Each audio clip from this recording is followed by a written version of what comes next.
Nous sommes au centre hospitalier de Rochefort. Depuis plus d'un an, les équipes se sont dotées d'un outil devenu indispensable.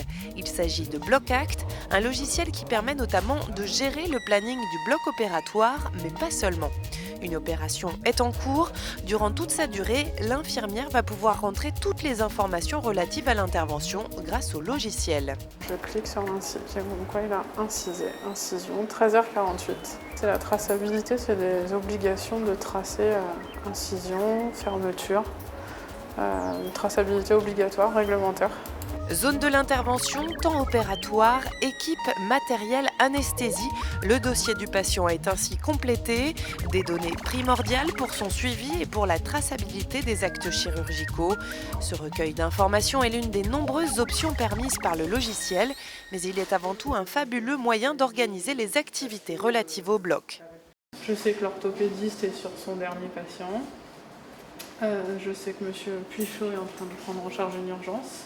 Et donc du coup, c'est beaucoup plus facile pour organiser les urgences, les fermetures de salles au fil de la journée. L'opération est désormais terminée, l'heure de sortie est répertoriée dans le dossier patient.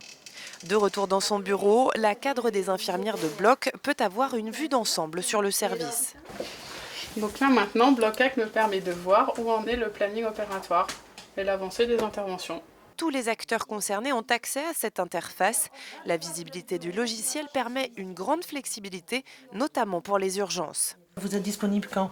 Maintenant? D'accord, je vous le rentre pour une demi-heure. Je fais monter le patient, je vous crée le rendez-vous en urgence. Il sera hospitalisé où? Au niveau de la prise de rendez-vous, les méthodes de travail se sont nettement améliorées. Le computer, là, c'est vrai que c'est impeccable pour nous, depuis qu'on l'a.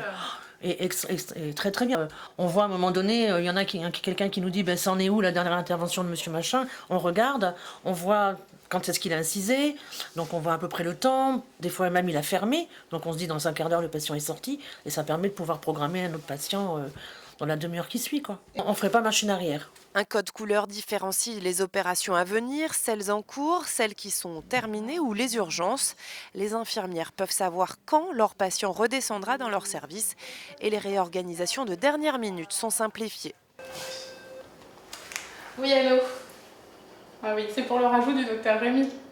Donc du coup, je suis en train de tout décaler pour qu'on puisse mettre l'aubannage à 9h. Voilà, un exemple très concret.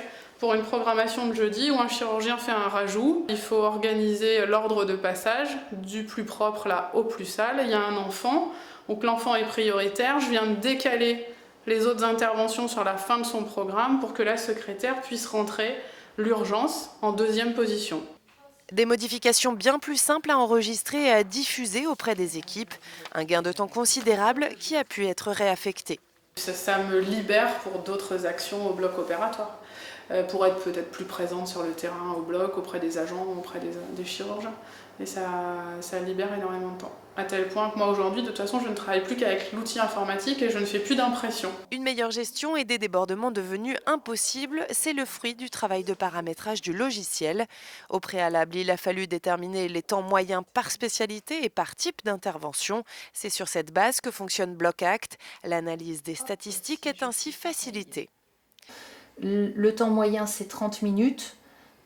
Ils ont mis 31, 30, 36 et puis pour 1, 82. Le logiciel compare les durées d'intervention aux durées théoriques entrées dans le système. Une analyse poussée primordiale pour la vie de l'hôpital. Le bloc opératoire est un secteur qui coûte extrêmement cher parce que nous avons des professionnels spécialisés qui nous coûtent cher et que nous on emploie à l'année.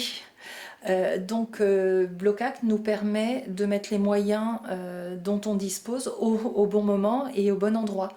Donc si on peut faire 4 interventions au lieu de 3 sur un créneau, notre personnel qui va fonctionner à plein sur ce créneau-là.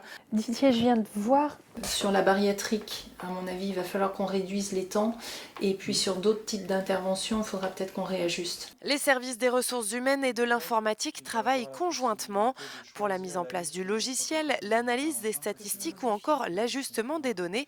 La collaboration des équipes est essentielle. Il va remplacer la durée du protocole standard par ces temps-là qui sont les temps moyens constatés sur un nombre d'interventions suffisamment réaliste. Il faut vraiment mettre en place des groupes pluridisciplinaires impliquant fortement des responsabilités et des référents métiers pour que les gens s'approprient les outils et puissent les utiliser dans leur quotidien. C'est plus des projets techniques, c'est vraiment des projets d'institution et pas des projets d'une partie de l'établissement. Et les perspectives sont encore larges. D'ici quelques mois, le logiciel s'appliquera à la traçabilité des dispositifs médicaux implantables.